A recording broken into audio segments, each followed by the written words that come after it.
With the Jurassic World Rebirth's trailer dropping on Wednesday, it's got me counting down the days until its release in July. I mean, this movie just looks insane, and hopefully it's a return to form for the Jurassic Park/World franchise. And in today's video, I wanted to dissect said trailer, break down some Easter eggs in it, and give you guys some of my hopes and predictions for the film. So let's get into the video.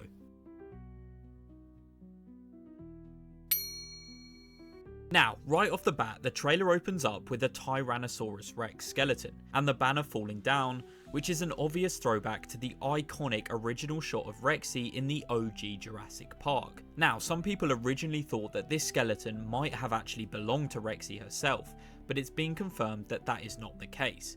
Regardless, Rexy is starting to age as she's around 35 years old, and with scientists estimating the average T-Rex to live around 28 years, we could possibly see the death of Rexy in either this film or between installments, and I mean that would rival the Brachiosaur death from Fallen Kingdom as the most heart-shattering moment in the whole franchise. But if it's not Rexy's skeleton, then whose is it? Now, my theory is it's either just a completely random skeleton and we're all reading far too much into it, or the second case, which I think is more likely, it's the skeleton of either Buck or Doe, the two Tyrannosaurs from Site B that we see in the Lost World. But regardless of whose skeleton it is, it's a very strong opening to the trailer, and from this scene we then meet our cast, with Scarlett Johansson leading as Zara Bennett, Jonathan Bailey playing Dr. Henry Loomis, and Mahershala Ali playing Duncan.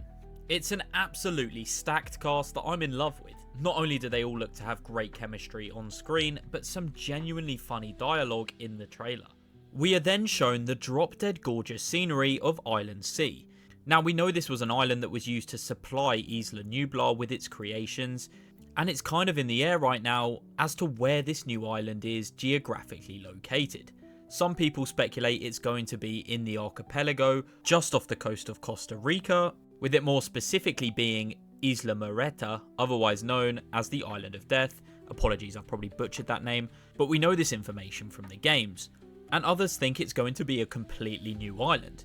Now, due to the mention of Barbados in the trailer, it could be the island just off the coast of French Guiana. Either way, it's a totally new, unexplored landscape for our characters to traverse. It's here we are also shown a pair of Titanosauruses, and they look beautiful as they swing their majestic tails around. We learn the group's mission is to gather DNA from some of the biggest species on the island in order to help make some sort of medicine, which is an interesting concept. What I really enjoyed about the early parts of this trailer is just how simplistic it really is. It gives a major throwback to the original trilogy, and I love that we seem to be stripping back from all of the hybrids, the black market, and the weaponized dinos that we saw in recent installments. But we haven't totally stripped back, as we will get onto later, but for me it seems to be a huge step in the right direction. They then show us the now abandoned research facility, which is just giving major Jurassic Park 3 vibes, which, cook me all you want in the comments down below, is my favourite film in the franchise. So I'm all for it. But it's here we see a two-headed raptor. Yes, you heard me correctly. If there is genuinely some sort of two-headed raptor that is somehow alive in this film running around like a Siamese twin or something, I will be slightly annoyed, but it's cool to see it in a cryogenic chamber. It's then time for our first look at a carnivore, but it's not a dinosaur, it's the redesigned Quetzalcoatlus, one of the largest creatures to ever grace the sky from the late Cretaceous period. And I love the redesign it's got from Dominion. There's just something really cool about it. This scene, in my opinion, will take place at the start of the film and will probably result in our first death of the film, as probably one or two of the team I reckon will be snapped up by this beast. But what's really cool about this is its nesting site. It's located in an Aztec temple on the side of a mountain with the head of Aztec god Kukulkan being very visible. Taking this a step further, if you translate this, it comes out as Quetzalcoatl, or Feathered Serpent God, which is insanely cool as it's now home to the Quetzalcoatlus. I just thought that was a very neat Easter egg from the writers. Another cool little Easter egg I forgot to mention is when Zora Bennett is in the bar at the start, we see the jaws of a megalodon sitting behind her. So does this mean in the future, or even maybe in this film, we might see one of these creatures live in the flesh? We then get yet another callback to the first film as Duncan lights a flare, seemingly to get some kind of carnivore's attention, whether that's a T-Rex or something else. It's most certainly reminiscent of when Dr. Ian Malcolm did the same thing in 1993. We then finally get a look at the first alive raptor in this trailer. Now, I've heard rumblings that this might actually be a Utah raptor, not a velociraptor, but it's unconfirmed. But either way, it's got this seemingly lighter brown skin, which is again similar to the JP3 raptors. So if this is in fact a velociraptor, it will have a very similar, if not identical design to the feathered ones we do see in Jurassic Park 3, which again for me personally is my favourite design of raptors in the whole series, so I'm happy with that.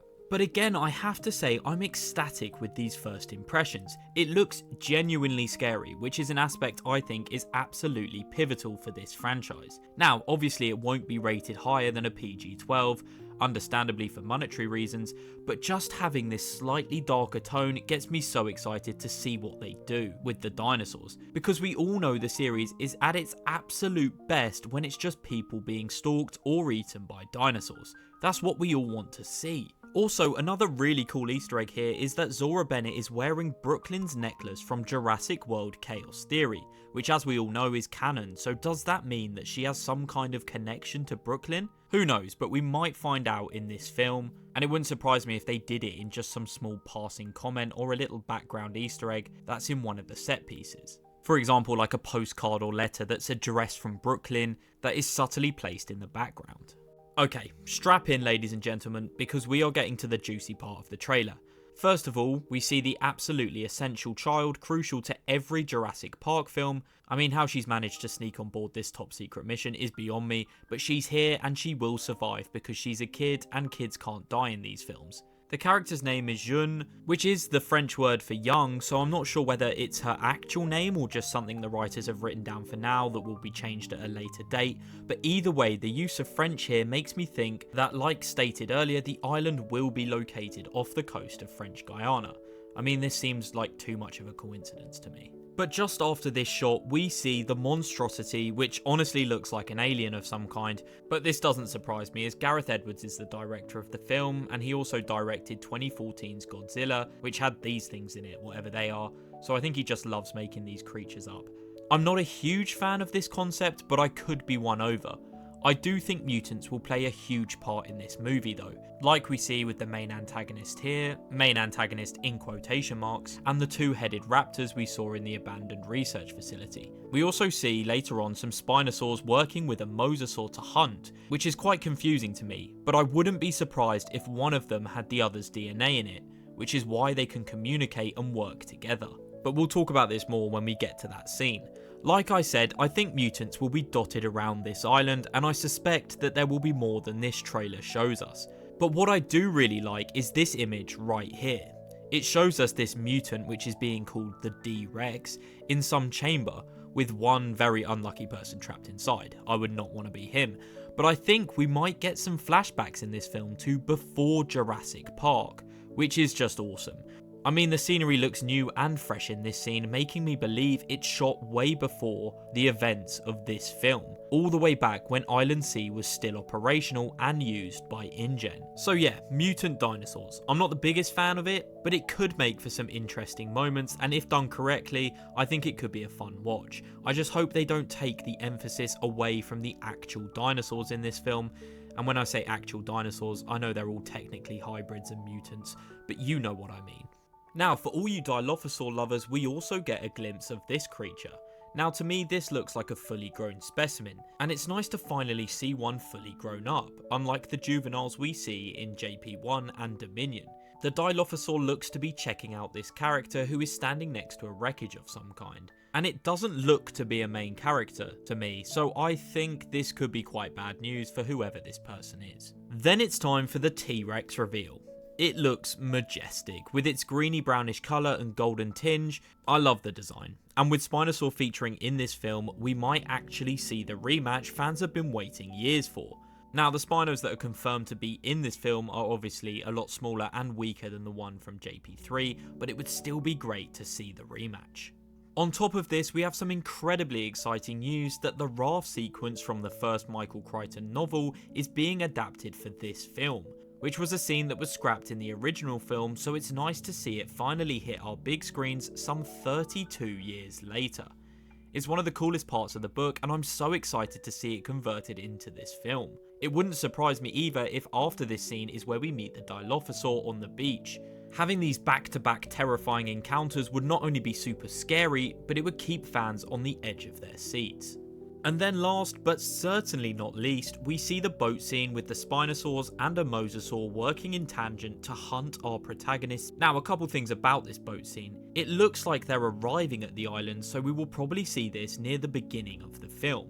I don't think anyone will actually die in this scene, as hard as that is to imagine, and I truly believe they will all escape this situation somehow. I mean, I know it sounds ludicrous to escape 3 Spinosauruses and a Mosasaur on the water, but I think they'll just get away somehow, with no casualties. But that's just my theory. But again, instead of the Dilophosaur appearing after the raft scene with the T-Rex, it could also appear here, after the boat washes ashore, as it would kind of make sense to see that wreckage behind the woman in the picture. In regards to the Spinosauruses, they look very different to the one we see in JP3, as they have a yellow tinge to their sail, rather than the red of the Spino we've seen before. They also have a shorter snout and a more pointed tip to the mouth, rather than the more bony and thick snout to the Spino we see in JP3. On top of this, they seem to mainly inhabit the water rather than the land, and seem to be a lot smaller than the one we see in JP3. These 3 Spinos look more accurate to a modern day prediction to what the actual creature looked like, rather than the Spino we saw in JP3, which had baryonyx and Suchomimus DNA in its genome, which explains why its snout looked more similar to a baryonyx's than a Spino's. Now, in my opinion, although it is absolutely amazing to see the return of the Spino, I don't think they'll play that big of a role in this film, and I'd be surprised if we see them again after this boat scene. But after looking at more pictures, I'm going to go ahead and change my mind. I do think the Spino or the Mosasaur will snap someone up, as they do seem to have quite a big crew along with them for this voyage. Meaning, of course, there will be lots of casualties, so expect a lot of dinosaur kills in this film. I reckon we'll lose a couple to the Spino and Mosasaur, probably one to the Dilophosaur, one to the Quetzalcoatlus, then another couple to the T-Rex and Raptors, whatever they are, then probably 4 or 5 to the D-Rex, whether that's in flashbacks or current day. I reckon it will rack up a fair few kills. As it looks to me, the team is going to be around 15 to 20 members, and I reckon only 5 or 6 will make it out alive. And then finally, there's the Mosasaur, which has yet again received a redesign, meaning it's not the one from Dominion. Well, that we know of. Overall, it still looks to be absolutely huge, but it's received a slight downsize from the ones we've seen previously. But that being said, it still looks amazing. Jurassic World Rebirth looks quite frankly phenomenal. I really hope it lives up to the hype the trailer has set. The dinosaur designs like Titanosaurus and T-Rex look great, the set pieces look jaw-dropping, and the cast is absolutely stacked. Now, me personally, I'm not too sure how keen I am on the concept of mutant dinosaurs, but the whole medicine angle is interesting, and for me it seems like they have finally listened to fans and decided to strip back the story to what made it so incredibly groundbreaking early on in the franchise. If you guys want me to make a follow-up of this video with my predictions for the film and talking about possible avenues they could go down, please let me know down below in the comments. But I think this film has potential to be film of the year and one of the best films in the whole series. I have high hopes, and so far, so good. But thank you for watching. Please like and subscribe if you enjoyed today's video, as we are closing in on 10,000 subscribers. But again, thank you for watching, and I'll see you all next time. Goodbye.